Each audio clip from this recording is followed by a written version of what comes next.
réew mi léegi mu neex de ak sëñ ñu bon ñaa ngi dem ragag Bara Sankara waay ragag Bara Sankara waay Sankara urbain na ngeen def baa yaa ngi sa jàmm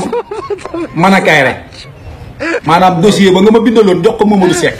sa trouble à l'ordre public arrestation de malfaiteur département ak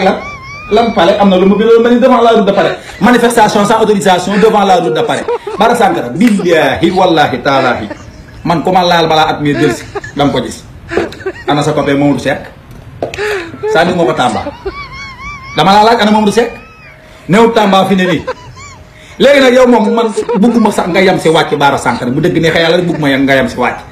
port lan la war a teg sa rond point Môle 8 bee jox la sifflet ngay lijjanti embouteillage su camion yi piip piip gi barara ren gi Bara Sankara li nga def central torturé ko ay doomi aadama kenn xamul du mu toll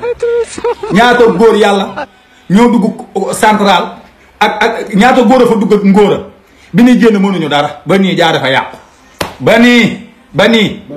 jàpp booy torturé leen ba mënuñu dara man yàllaa ma dimbali waaye heure bi moo yoroon jabar ñibbi na bu yàgg barke alxuraanu karim lu ne teg ngeen ma ko central lu ne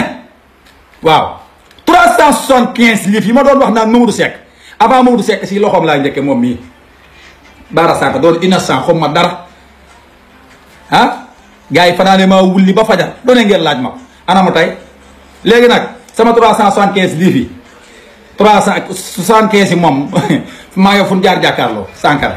fun jaar jàkkaarloo ma ne jomaay boo wàccee ba pare da nga siy boole di dindi seeni garab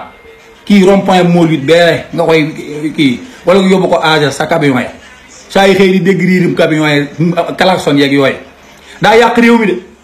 Bara Sankara daa yàq ay gor yàq xale yi ndaw yoo xamante ni xamuñu dara moom mii moo daan torturer central na leen ko wax mu jeex du kenn Bara Sankara moo daan torturer central boo masaaroom central yuuxu yoo dégg Bara Sankara waaw mun ñoo bàyyi nag mu jàll man damay dugal plainte man moom munu maa bàyyi ndax ba tey maa ngi si faju munu ma laa baal de xool ko dem si pharmacie yi sans ordonnance di jënd ñu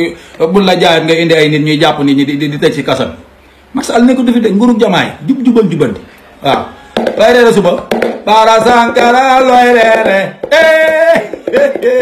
Sankara looy reere dagg rek dagg réew mi léegi mu neex de ak sëñ ñu bon ñaa ngi dem